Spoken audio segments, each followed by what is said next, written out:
chapter 8, verse 1. And God remembered Noah, and every living thing, and all the cattle that was with him in the ark.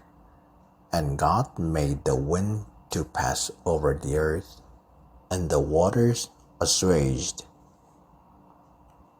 Verse 2. The fountains also of the deep and the windows of heaven were stopped, and the rain from heaven was restrained. Verse 3. And the waters returned from off the earth continually, and after the end of the 150 days, the waters were abated. Verse 4. And the ark rested in the 7th month, on the 17th day of the month, upon the mountains of Ararat. Verse 5. And the waters decreased continually until the 10th month.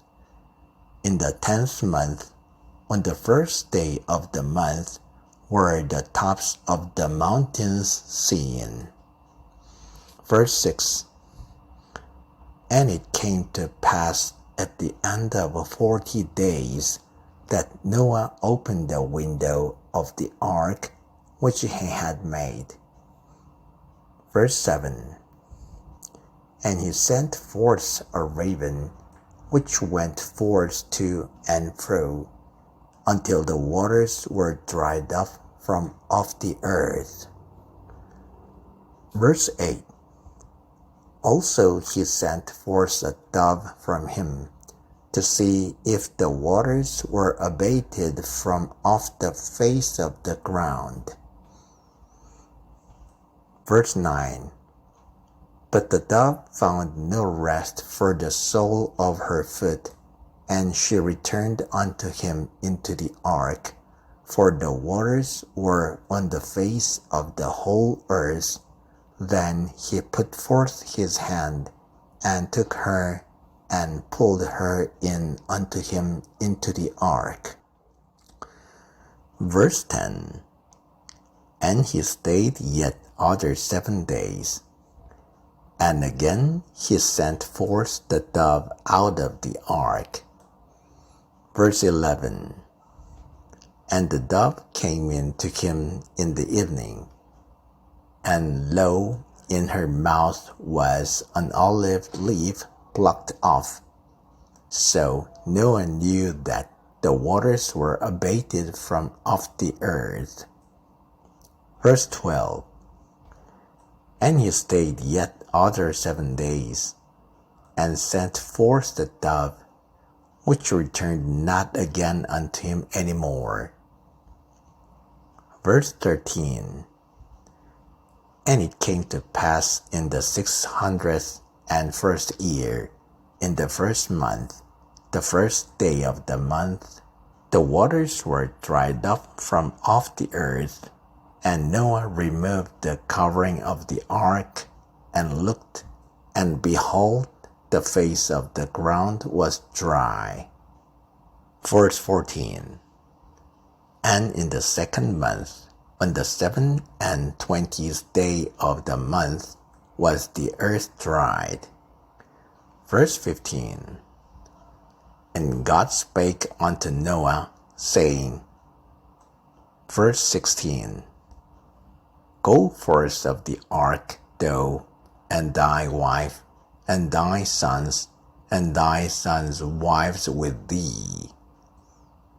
Verse 17. Bring forth with thee every living thing that is with thee, of all flesh, both of fowl, and of cattle, and of every creeping thing that creeps upon the earth, that they may breed abundantly in the earth, and be fruitful, and multiply upon the earth.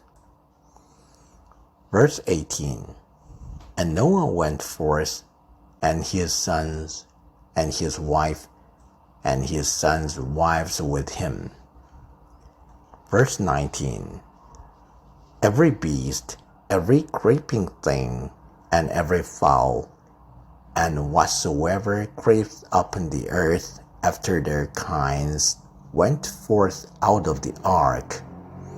Verse 20, And Noah builded an altar unto the Lord, and took of every clean beast, and of every clean fowl, and offered the burnt offerings on the altar. Verse 21, And the Lord smelled the sweet savor, and the Lord said in his heart, I will not again curse the ground any more for man's sake.